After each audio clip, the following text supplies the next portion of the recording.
Welcome to the ancient city of Chester, founded almost 2,000 years ago during the Roman occupation of Britain. Over the centuries, and as the world has changed around it, Chester has come to possess some of the country's best preserved history, with the expansive remains of a Roman amphitheatre, an almost entirely complete loop of medieval defensive walls, a huge sandstone cathedral, and an exquisite collection of central streets lined with rows of fetching architecture. We'll see all of that and more on our walk around Chester, but we begin with perhaps the most exquisite landmark in the city, the marvellous Eastgate. Built in 1768, Eastgate is a grand welcome to the historic heart of Chester, with a glimmering clock on top that was added in 1899 to mark the Diamond Jubilee of Queen Victoria. A shining symbol of the city's rich heritage, Eastgate in its current form is actually one of Chester's newest landmarks, such as the long history of the city. In fact, the gate that stands today is thought to be the fourth to have existed at this point in the city's walls, with the first possibly built around 1900 years ago in the 2nd century AD. Eastgate then was the original entrance gate to the Roman fortress of Deva Victrix, founded around the year AD 74. Deva Victrix, or simply Deva, was encircled by a ring of walls that were initially just made of earth, but by the turn of the 2nd century, its defences were rebuilt with strong sandstone, while a fort that became a city grew up inside. Amazingly, around 1900 years later, parts of the Romans' defensive walls are still standing, while the rest of the city's fortifications were rebuilt in various periods of English history. As we can see around us here at the eastern entrance to the city centre, Chester is a city of many different faces, its Roman ruins complemented by everything from medieval stone buildings to eye-catching black and white fronted shops, imposing Georgian and Victorian era edifices, and so much more. But as we now make our way off Eastgate Street, which we'll return to later to take a stroll on top of the city's mighty walls, let's break out a map to see exactly where in the country this historic city is located. As you can see, Chester, the county town of Cheshire, lies at the base of England's Wirral Peninsula, and is situated right beside England's border with Wales, just over a mile to the west of where we are now. The city here is one of the most beautiful in England's northwest, but while it's full of impressive architecture like the buildings of St Werbugh Street here, not everything is as old as it seems, with these buildings actually erected in the late 19th century. In fact, many of Chester's characteristic black and white buildings date from the later Victorian period, when the medieval style of timber-framed buildings became fashionable once again. But that's not to say that the buildings that line Chester's streets are all dead ringers, as the beautiful revivals of historic architecture share space with centuries-old buildings, few more impressive than this, the magnificent Chester Cathedral. Originally established as the Abbey of St Werbugh back in 1092, this cathedral has evolved considerably over the last millennium, with a variety of rebuilds that leave the present-day building with elements of architecture from almost every century since it was first built. The church gained cathedral status in 1541, which in turn gave Chester city status, but of course Chester was a place of significance long before then. It's thought that the site now occupied by the huge sandstone cathedral was used as a place of worship even by the Romans, followed by a major Anglo-Saxon minster that was destroyed just a few years before construction began on the monastery-turned-cathedral church that we know today. Over the years, rebuilds and excavations have unearthed the remains of both the early abbey dedicated to St Werbugh, the patron saint of Chester, and the structures that existed beforehand. As such, if you venture inside the cathedral, you'll be able to see multiple centuries of English history right before your eyes, from 20th century innovations all the way back to Norman-era stonework. In fact, while it was the Normans that established the abbey that became the cathedral, Chester was actually one of the last towns in England to fall to the rule of the Normans, led by William the Conqueror after his victory at the Battle of Hastings. In the years after the Romans abandoned Britain at the turn of the 5th century, Chester remained a significant settlement, its legacy as a fort making it strategically valuable to a number of kingdoms, with the Welsh kingdom of Powys initially taking control of Chester, before it then fell to the Anglo-Saxon kingdom of Northumbria in the early 7th century, which fought off a slew of Danish assaults to maintain control of the settlement until the Normans finally took over in the late 11th century. All of that history, just in the interim between Roman and Norman rule, is just a snapshot of the illustrious heritage of this city, and though we won't be able to cover it all on this walk, we can see that Chester has continued developing over the centuries, with this, the austere Victorian-era town hall, standing as one of Chester's most modern landmarks. Towering over the street known as Northgate, Chester Town Hall was constructed over 5 years between 1864 and 1869, and built on a large scale with an elegant design modelled on the cloth hall of the Belgian town of Ypres, and which was intended to evoke the grandeur of the modern city of Chester. Before the town hall, in its place stood the Old Exchange, a late 17th century building that was one of the most exquisite in Chester for its time, home to ornate banquet rooms and the chamber of the city council. Situated on Northgate Street, the street that leads out towards the northern gate in the city walls, the Old Exchange occupied a prominent position in Chester for nearly 200 years, towering over the city's market square, not only the home of important trade and commerce between everyday people, but also the point where many people would depart from and arrive into Chester, with the neighbouring White Lion Hotel serving as Chester's premier coaching inn, from which stagecoaches would depart for far-flung destinations like London, Edinburgh, and even Ireland. Sadly, the Old Exchange was destroyed in a fire of 1862, and so in its place came the new Town Hall, today fronted by an impressive sculpture simply named Celebration of Chester, unveiled in 1992 as part of the 900th anniversary celebrations of Chester Cathedral. Much like the cathedral a few steps away, Chester's Town Hall is built mostly of sandstone, a material historically plentiful in the quarries of Cheshire and the surrounding region. The much newer Liverpool Cathedral is also built of sandstone, but in the case of Chester's Cathedral, while the material gives it a striking look, it has also proved problematic, as sandstone erodes easily in the wind and the rain, one of the reasons that Chester Cathedral has been restored and rebuilt so many times over the years, and why it features architecture from so many different eras. Of course, as we can see from the fact that the city's main shopping centre is named the Forum, the era that Chester arguably commemorates more than any other is the Roman era. And while the many black and white buildings of the Victorian era give Chester a distinctly medieval appearance, you can still find Roman heritage even in the bustling heart of the city. The row of buildings that we're passing by here were built just over 100 years ago, around the turn of the 20th century, and today play host to a number of high street retail chains, as well as this popular cafe in front of us, inside which you can sip a coffee and gaze at some 2,000-year-old ruins, with a pair of Roman pillars visible through a glass floor. Those pillars, which were for centuries buried beneath subsequent waves of development in the city centre, once upon a time belonged to the Principia, or the Roman headquarters building, which historically stretched from the site of the modern Forum shopping centre to St. Peter's Church, at the intersection of Chester's 4 main streets.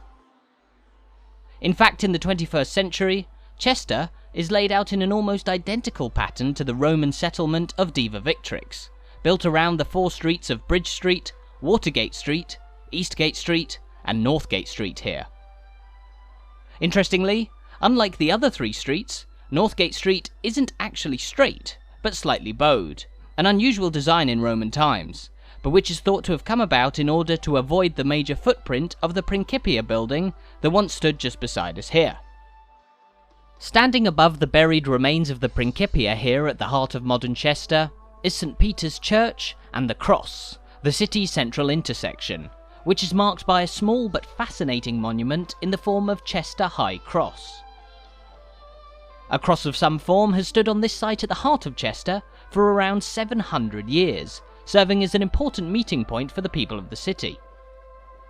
Parts of the cross that we see today date from as long ago as the 15th century, but other parts have been restored in recent centuries, as this modest landmark has been through a lot over its life. Notably, during the English Civil War, Chester's High Cross was a popular rallying point for supporters of the Royalist cause, but after Chester fell to the parliamentarians in 1646, this symbol of sympathy for the king was demolished. However, over 200 years later in the early 19th century, fragments of this cross were discovered spread out around the region, some buried under the steps of St Peter's Church here, and others in private gardens on the outskirts of Chester, while its base was erected about 20 miles away in the Welsh town of Llangollen. What could be salvaged was put back together in the 20th century, and Chester's High Cross was eventually reinstated to its original site here at the heart of the city in 1975. Now, from the cross we can look down Bridge Street, which once led from here to a Roman crossing of the River Dee, which flows around Chester to the southwest. In the medieval era, Bridge Street was the home of Chester's markets, but it's today lined with yet more black and white buildings that are more than just a pretty face, but entirely unique to this city. The buildings that we can see here are known as the Chester Rows, combined residential and commercial properties with distinctive interior walkways, where you can still peruse the shops of Bridge Street from one level up. The rows were likely built in the late 13th century after a great fire of 1278, although only a few of the original rows are still standing, most being rebuilds of the Victorian era, a time period when the city's central church, St Peter's, was also built. St Peter's, another striking sandstone church, is actually a continuation of what is by far Chester's oldest religious community, with the first church to have stood here at Chester Cross built around 1100 years ago in the 10th century AD, on top of the ruins of the old Roman Praetorium, where the Roman general in charge of the fort of Deva took up residence. In a short while, we'll talk more about why exactly Deva came to be one of the largest Roman forts in all of Britannia, but we'll now take a walk down Eastgate Street once again to make our way towards the city's historic walls. As we stroll along Eastgate Street, we can see yet more eye-catching rows on both sides, which as we mentioned are entirely unique in the world to Chester. Nobody knows exactly why the rows were built the way they were, and while many today are Victorian rebuilds, a number of originals do remain, one being this, the Olde Boot Inn, which dates mostly from 1643, albeit with a restored 19th century frontage.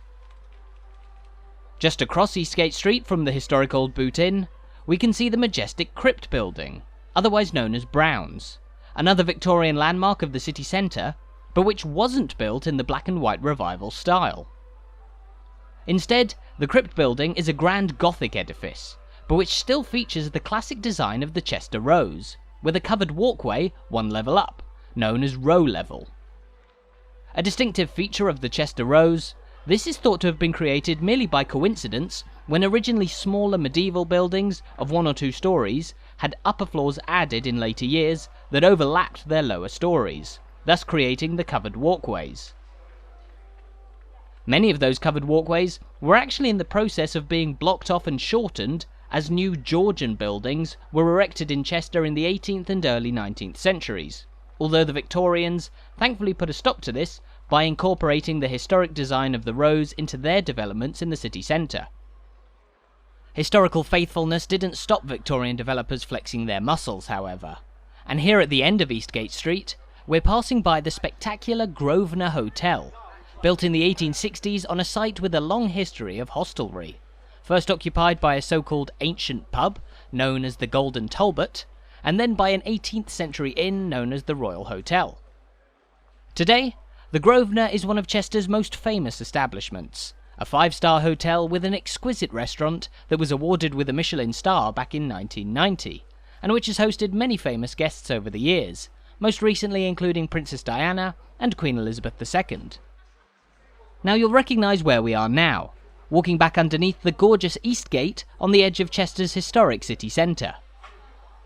But as we walk out of the gate, let's take an immediate left turn and climb a narrow staircase that will bring us up on top of Eastgate and onto Chester's famous walls. Now as we mentioned, Chester's walls form a nearly complete loop of the entire city centre, which can be followed along a roughly 2-mile-long walkway that passes all the way around Chester, and past many of its most famous landmarks. Sadly, we won't quite have time to walk all the way along Chester's spectacular walls, so you'll have to visit the city for yourself to get a glimpse of the historic fortifications in detail, which can form an entire day out on its own. From Eastgate here, we'll take a stroll along a short section of wall towards Newgate, where we'll hop off the walls and take a walk around the ruins of a Roman bathhouse and the largest Roman amphitheatre ever uncovered in Britain. On top of the gate here though, we can get a closer look at the exquisite Eastgate clock, dated 1897 but which was installed in 1899. A popular landmark in Chester, the Eastgate clock is actually said to be the second most photographed clock in all of England, behind Big Ben down in London, with many tourists strolling along Eastgate Street, stopping for a snap of the famous timepiece. From on top of Eastgate, we can look down onto the inner city centre within the walls, and spin around to look down Northgate Street, which continues to the east of the now much larger city of Chester, today home to a population of around 80,000, the vast majority of whom of course live outside the walls. Now, despite the development of Chester over the centuries, particularly in the 19th century as it swelled dramatically beyond the scope of its historic centre, the walls have somehow remained in place, and would be entirely complete if it weren't for a tiny 100-metre section that's sadly missing today.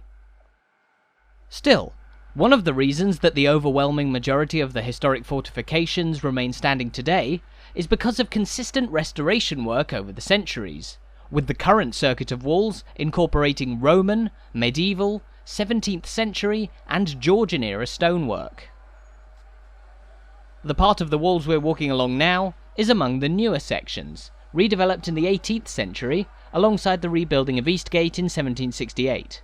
and they today run behind many more modern buildings that demonstrate how Chester has evolved in recent decades but still managed to keep its walls from bearing the brunt of development.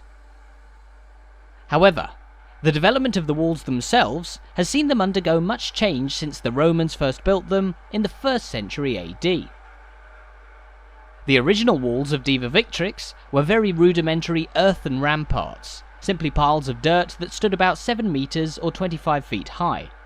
But around the year 100 AD, the Romans began rebuilding their fortifications out of a stronger sandstone to guard against attacks by the native Celtic Cornovi tribe, who had historically lived in the area today taken up by the counties of Cheshire and Shropshire. The vast majority of the Roman sandstone walls are now gone, or buried deep beneath the ground. But as we walk through this part of the walls undergoing a recent bout of restoration, the old Roman fortifications were an important building block for the civilizations that came to occupy Chester in the following centuries. The Welsh and subsequently the Anglo-Saxons likely sought to keep the walls in a decent condition, but they continued to decay over the centuries until the arrival of the Normans, who began a major redevelopment of the walls that saw the historic core of the city extended outwards to encompass the newly built Chester Castle, resulting in the 2-mile loop of fortifications that exist today. These medieval walls form the bulk of what you can now see in Chester, although in a short while we'll talk about how a large portion of the walls were repaired in the aftermath of the damaging sieges of Chester that took place during the English Civil War. Here, however, we're approaching Newgate, another eastern exit of the historic city centre, and which overlooks the famous Roman amphitheatre that you might just be able to see below, and which we'll now make our way towards. Newgate, as the name suggests, is one of the newer gates in the city walls, built in the late 1930s to ease chronic traffic congestion inside the city centre, giving cars an extra way out of the walled area of Chester. Despite being less than 100 years old in a complex of nearly 2,000-year-old walls, Newgate is an impressive gateway that offers great views over the amphitheatre and Roman gardens that you'll find just outside the fortifications. The Newgate was introduced to the city walls with expert precision, carrying the walkway that circumnavigates the city and creating a monumental new gateway that stands alongside a historic section of wall, where you'll find elements of Roman and medieval stonework that stood at the forefront of the defence of Chester during the English Civil War, when the fortifications were actually breached by parliamentarian bombardments. But having taken in a view of Pepper Street there, which we'll walk along a little bit later, let's now turn our attention to some of the most spectacular Roman ruins in Britain. Now, as we know, the Romans established Deva as a military fortress, a decision taken after an attempted treaty with the powerful native Briganti peoples fell through, and the Romans saw the need for a major military presence in the region. And while Deva provided that crucial military presence for the Roman conquerors, those who controlled the fort here set about constructing grand monuments and buildings which brought the grandeur and comforts of Rome to northwest England, and in these gardens just outside the walls, we can see remains of just a few of those buildings, including one of the most impressive bathhouses in Roman Britain. The bathhouse was built for use by legionary soldiers, as a place for leisure and to maintain good hygiene, and in a little while we'll get a closer look at the impressive remains of the baths that once served a fort that housed a significant number of troops. Now, Roman legions, the largest and most prestigious type of military unit in the Roman army, were typically composed of just under 6,000 men, and the fort here at Deva was established around AD 74 by a legion known as Legio Secunda Adiutrix, but they remained in the area for little more than 15 years, called away to the European continent by the Roman Emperor Domitian. Around AD 88, in their place came another legion, Legio XXI Valeria Victrix, who came down from central Scotland where they'd been building a fort near the modern-day city of Perth. Legio XXI Valeria Victrix then remained stationed here for the best part of 200 years until the mid-3rd century AD, during which time they developed the fort of Deva with new stone walls, as well as significant infrastructure outside the fortifications, with a prominent harbour on the River Dee, and a large amphitheatre that we'll find just outside Newgate here on the eastern edge of Chester's city centre. Now, amphitheatres were built all over Britain as the Romans cemented their stake in this colony on the edge of their empire, but the one built here in Chester around 1800 years ago is the biggest that has ever been found in Britain, unearthed during construction work in 1929. Though it may not look like much at first glance, this was once an enormous 7,000-seater circular arena, which stood proudly, or ominously in the eyes of native Britons, on the edge of Chester, as a dramatic show of Roman power. This amphitheatre was so large, in fact, that its seating capacity was even bigger than Chester Football Club's Deva Stadium is today, although this wasn't the first amphitheatre to exist here. The remains that we can see today belong to an amphitheatre of the 3rd century, built during the height of Valeria Victrix's occupation of Deva, although before they arrived, the original Legio Secunda Adiutrix, who founded the fort, had built a smaller amphitheatre around AD 80, but it was demolished and rebuilt to suit the needs of the newer elite legion centuries on. Now, having walked down from the amphitheatre's seating area, we find ourselves inside the arena itself, which was used as both a venue for military training and classic shows and sports to entertain the troops of the garrison at Deva, serving as the focal point of the fort's social sphere at the time. Of course, events that took place at the amphitheatre included gladiatorial battles, most likely involving a type of gladiator known as a bestiarius, who was trained to fight different types of animals, which were often chained to this stone block that sat at the heart of the enormous arena. A truly majestic venue that showcased the esteem in which Chester was held by the Romans, the amphitheatre remained in use until the mid-4th century, by which time the decline of this fort and the eventual demise of the Roman Empire had begun, with the legion Valeria Victrix abandoning Deva around the turn of the 5th century. In the immediate aftermath of the Romans' departure, it's thought that the circular amphitheatre became the home of a Welsh or Anglo-Saxon built timber hall for community meetings, but afterwards the amphitheatre was largely neglected, used as a quarry in the medieval period, and by the 13th century built over with houses that buried it beneath the ground. Only 600 years later in 1929 would the amphitheatre see daylight again, and since its rediscovery, it has become a famous symbol of Chester's Roman origins, beautifully preserved and celebrated to this day.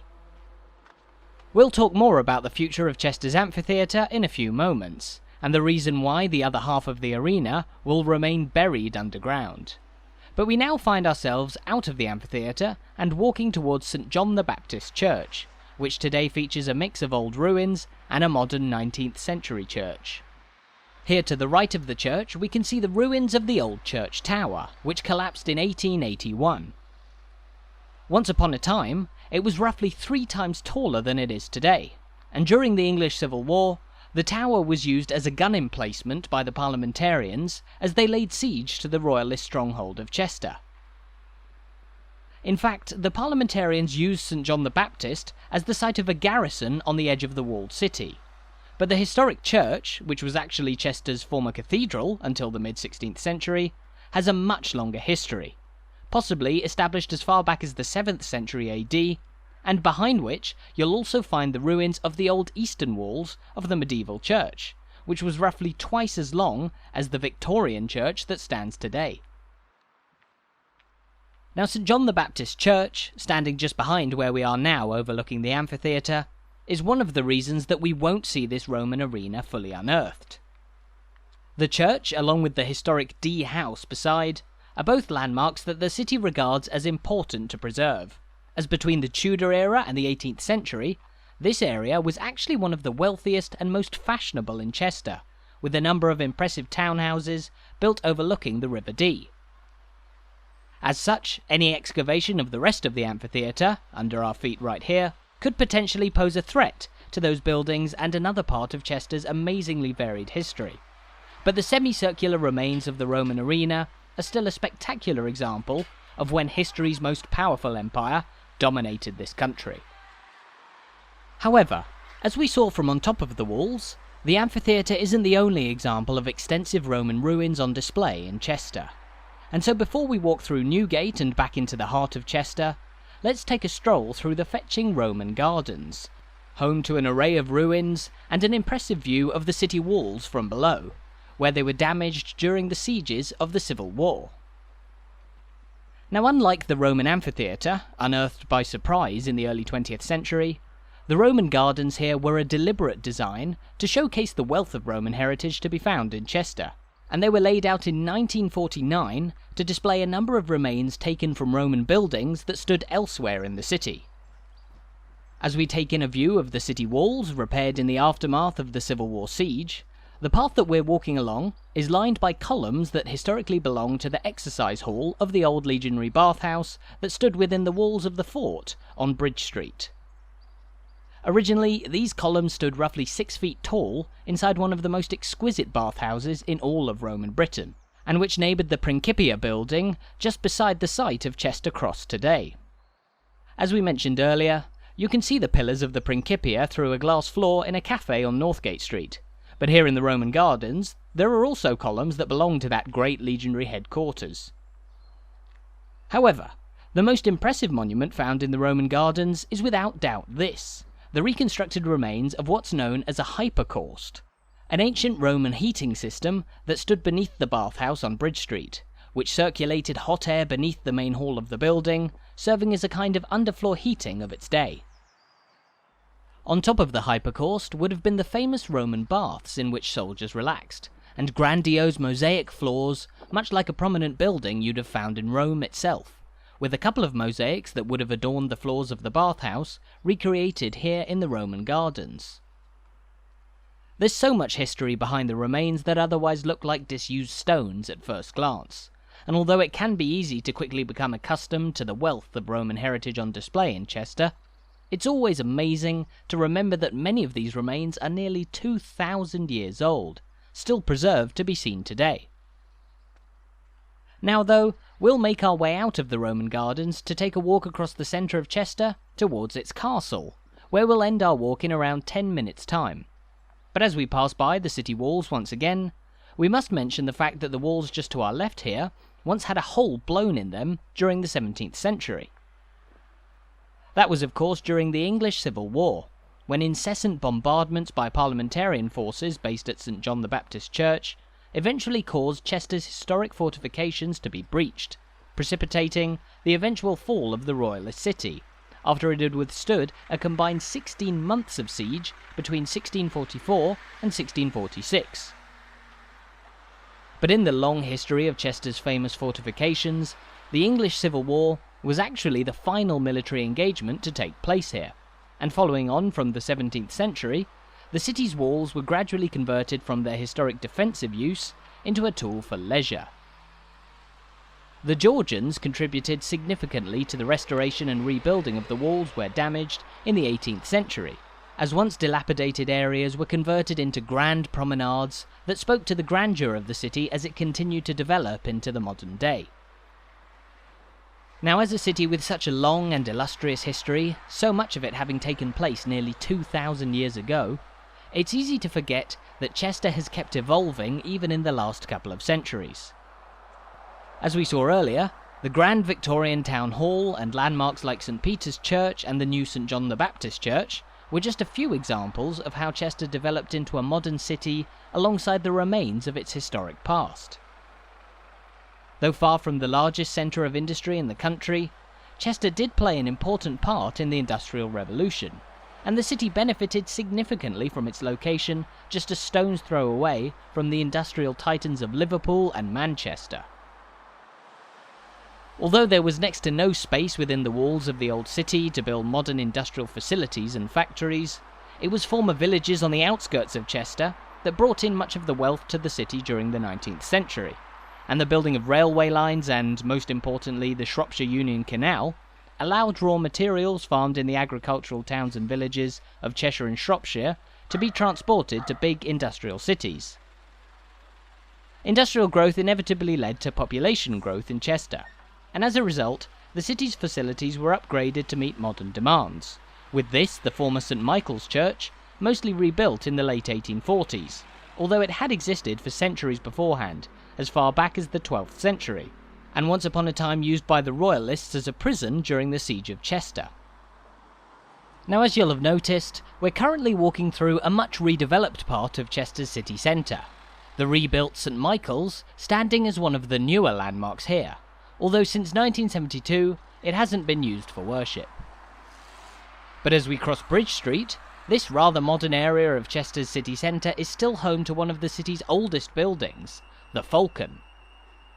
Originally built around the year 1200, this former house dates at its oldest to the 13th century in its current form, and it eventually made its way into the hands of the Grosvenor family, who made it their townhouse from 1642 until the late 18th century. Now, the name Grosvenor is one that you'll see popping up all over Chester. We've already spoken about the famous Grosvenor Hotel, and we're now walking along Grosvenor Street, both named after the influential family that once lived here. Like many of the country's wealthiest and most powerful families, the Grosvenors began their association with England as part of William the Conqueror's entourage during the invasion of England in 1066. Centuries later, the Grosvenors came to be closely associated with the county of Cheshire, the family's country home being the grand estate at Eaton Hall, just a few miles to the south of the city of Chester, and the family came to own vast swathes of land surrounding the city, as well as coming to influence the development of Chester itself. During the period of black and white architectural revival in Chester, for example, the then Duke of Westminster, belonging to the Grosvenor family, was a major leader of the building of the city centre's distinctive buildings, employing the architect John Douglas to create a cohesive design style as Chester developed significantly during the Victorian era. But of course, not all of Chester's Victorian buildings were built to look like medieval timber-framed houses, as we can see from this building, the Grosvenor Museum, built in 1886. Yet another prominent Chester building that takes its name from the significant family, the Grosvenor Museum was established as a natural history and archaeological museum, and it today retains many of Chester's most impressive archaeological finds from the Roman era, including a collection of Roman tombstones, along with a variety of artworks and other artifacts that detail the history of the local area. The Grosvenor Museum, which is free to visit, is one of Chester's most popular museums, and it leads us into a rather modern part of the city associated with the pursuit of knowledge, with the University of Chester situated just a few steps away from us here beside the River Dee. We'll pass the city's university as we make our way towards the impressive Chester Castle, but as we make our way across Grosvenor Street, the name of the river that passes around Chester is something that we must touch upon before we finish our tour. The River Dee, which flows primarily through Wales all the way from Snowdonia, is thought to take its name from the Old Brittonic, meaning River of the Goddess. Coincidentally, when the Romans arrived in Chester to establish their fort, they named it Deva, inspired by the nearby river's name, and by the Latin word for goddess, Dea.